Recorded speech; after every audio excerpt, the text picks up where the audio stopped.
Good morning. मैं doctor Sheela Kumari Gupta.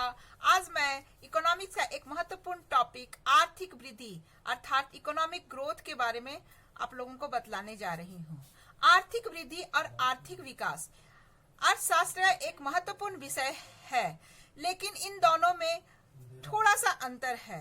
तो आज उन्हीं अंतर को देखते हुए मैं आज आर्थिक वृद्धि के संबंध में विशेष करके आपको बतलाती हूँ।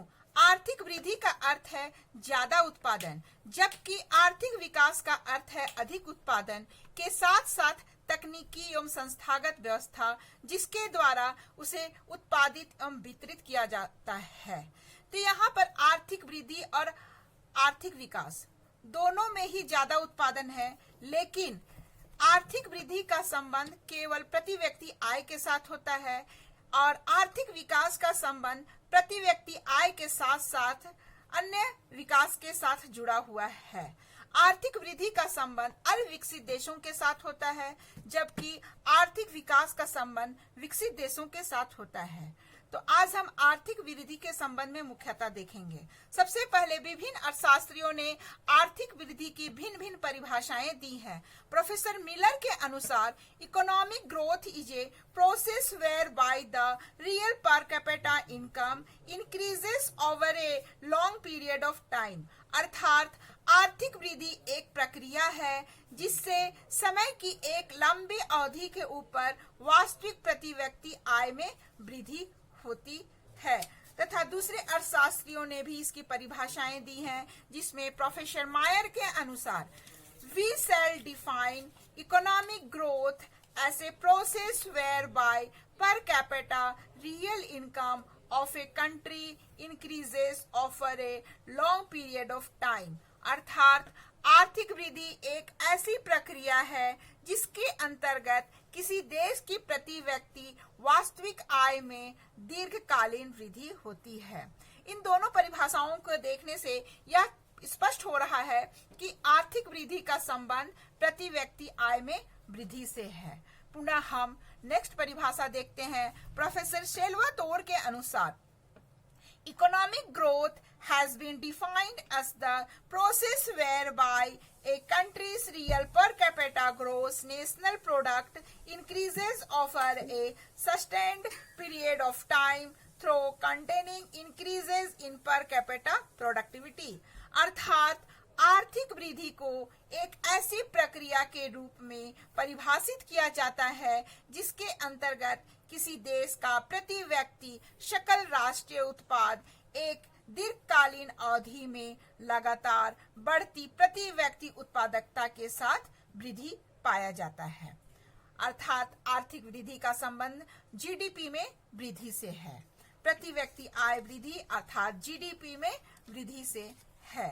अब हम आर्थिक वृद्धि के मूल लक्षण देखेंगे। Basic feature of economic growth, इसकी क्या मुख्य लक्षण है।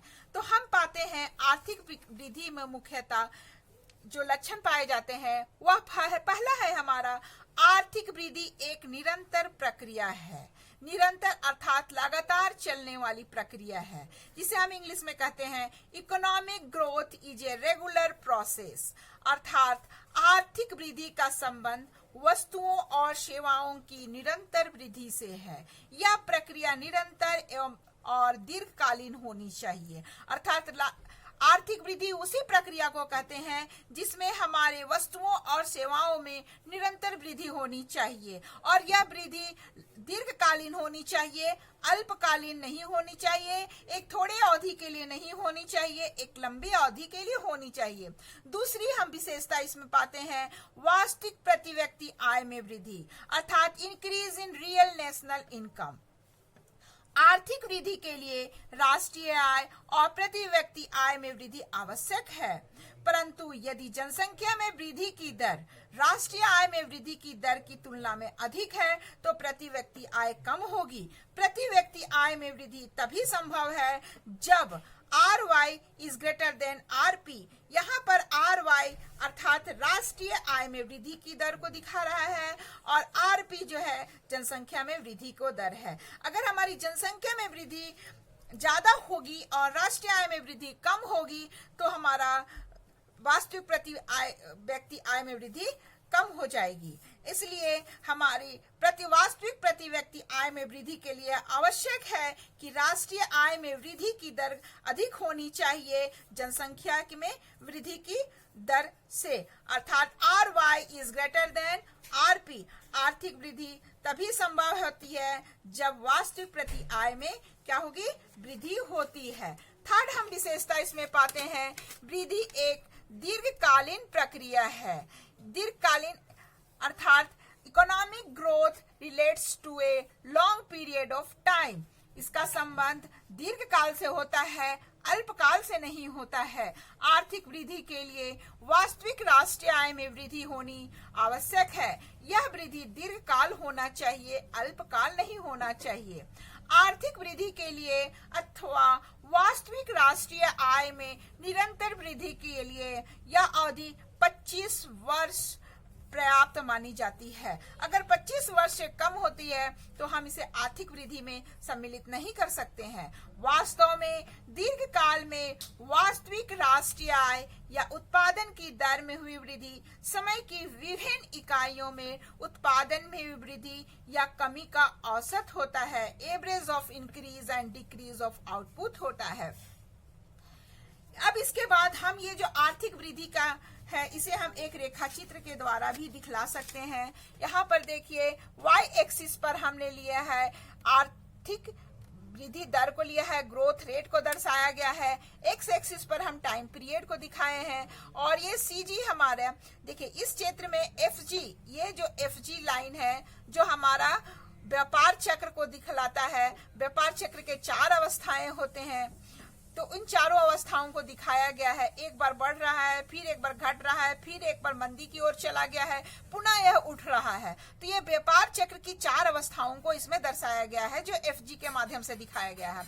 यह FG रेखा समय की विभिन्न इकाइयों में विभिन्न व्यापार चक्रों के अंतर्गत उत्पादन में वृद्धि या कमी को दर्शाता है। CG रेखा औसत है। यह CG जो है यह हमारा एवरेज लाइन है जो दीर्घकाल में उत्पादन में हुई निरंतर वृद्धि की दर continuous rate of growth of output को दिखाता है। यह CG हमारा इन दोनों का एवरेज दिखा रहा है। जो व्यापार चक्र में उतार चढ़ाव हो रहे हैं उसको एवरेज से दिखाया गया है। जो आर्थिक वृद्धि का संबंध मुख्यतः CG रेखा से है। देखिए ये जो है हमारा, यही हमारा इकोनॉमिक वृद्धि को दिखा रहा है। जो देख रहे हैं हमारा समय के साथ क्या हो रहा है, वृद्धि हो रहा है, जो हमारे दीर्घकालीन औसत वृद्धि को दर्शा रहा है।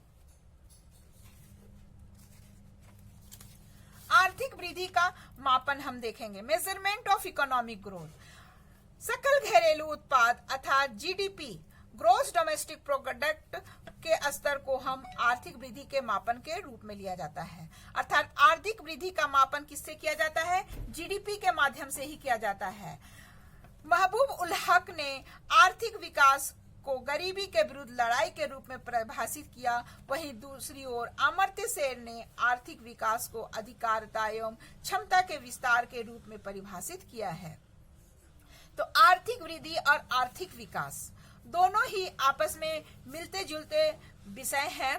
दोनों का विषय वस्तु एक ही है, केवल थोड़ा सा अंतर है। जहां हम देखेंगे आर्थिक वृद्धि का हम केवल GDP के माध्यम से केवल मापन करते हैं, लेकिन आर्थिक विकास को हम GDP के साथ साथ अन्य भी उसके मापक होते हैं।